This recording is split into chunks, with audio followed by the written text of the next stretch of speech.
ശ്വാസം അകത്തേക്ക് വരുമ്പോഴും പുറത്തേക്ക് വിടുമ്പോഴും അല്ലാഹ് എന്ന ഇസ്മു കൊണ്ട് ശുഗലാവുക.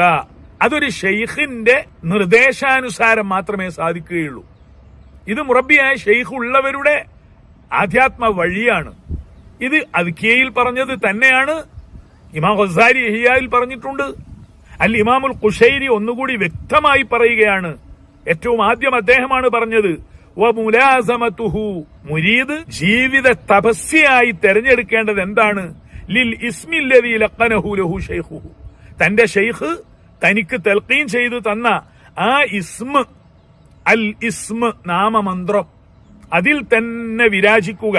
ഫഇന്നൽ ഖൗമ ഇന്നമാ ഹും ഫീ മുകാബദതി ഇഖ്ലാഇ ഖവാതിരിഹിം വമുആലജതി അഖ്ലാഖിഹിം വനഫിൽ ഗഫ്ലതി അൻ ഖുലൂബിഹിം.